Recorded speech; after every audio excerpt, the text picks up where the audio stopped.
का वोटर है तो ये जानकारी उनके लिए बहुत बहुत जरूरी है। चुनाव आयोग ने सिर नाम का एक नया अभियान शुरू किया है जो सीधे तौर पर वोट देने के अधिकार से जुड़ा हुआ है। चलिए इसे जरा समझते हैं। देखिए, ये अभियान 2 फेज में होगा। पहला फेज 4 नवंबर 2025 से शुरू होगा, जिसमें बूथ लेवल ऑफिसर्स यानी BLOs घर घर आकर वोटर्स की जानकारी को वेरीफाई करेंगे।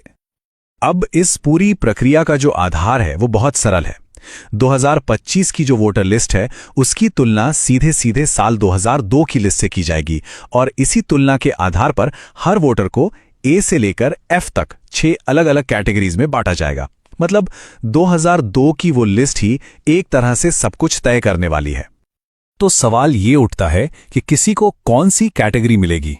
इसके लिए ना 2 मुख्य चीजें देखी जाएंगी।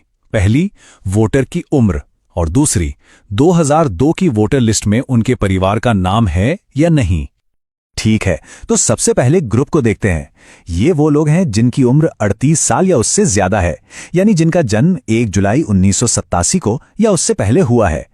अगर उनका नाम 2002 की लिस्ट में मिल जाता है तो उन्हें रखा जाएगा कैटेगरी A में, और अगर नाम नहीं मिलता तो उन्हें डाल दिया जाएगा कैटेगरी B में। एकदम सीधा सा हिसाब है। अच्छा, अब आते हैं दूसरे एज ग्रुप पर। यह है 22 से 38 साल के वोटर्स, जिनका जन्म 2 जुलाई 1987 से 2 दिसंबर 2004 के बीच हुआ है। अगर इनके माता या पिता दोनों में से किसी एक का भी नाम 2002 की सूची में है तो उन्हें मिलेगी कैटेगरी C। लेकिन अगर माता पिता दोनों में से किसी का भी नाम उस लिस्ट में नहीं है तो फिर उन्हें कैटेगरी D में रखा जाएगा। और आखिर में बात करते हैं सबसे यंग वोटर्स की, यानी 18 से 21 साल के वोटर्स की। यहां पर नियम थोड़े और सख्त हैं। इन्हें कैटेगरी E में आने के लिए माता और पिता दोनों का नाम 2002 की लिस्ट में होना जरूरी है। अगर एक का भी नाम नहीं मिला तो उन्हें सीधे कैटेगरी F में डाल दिया जाएगा। तो ये जो ABCD कैटेगरीज हैं, इनका आखिर मतलब क्या है?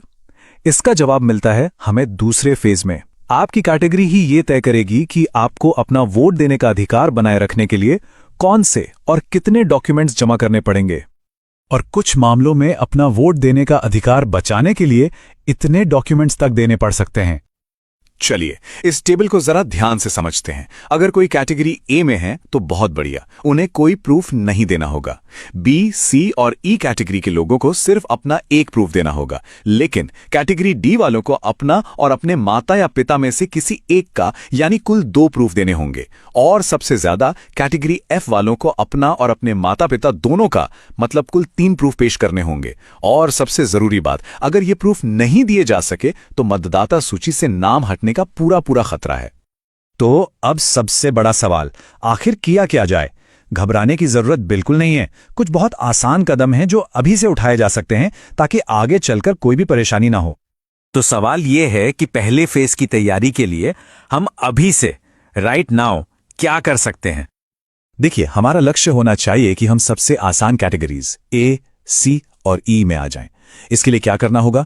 जिनकी उम्र 41 साल से ज्यादा है वो 2002 की लिस्ट से अपना नाम, भाग संख्या और क्रम संख्या ढूंढकर अपने BLO को दे दें।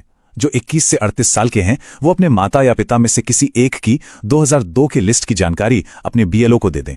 और जो 18 से 21 साल की युवा वोटर हैं वो अपने माता और पिता दोनों की 2002 की जानकारी निकालकर अपने BLO को दे दें।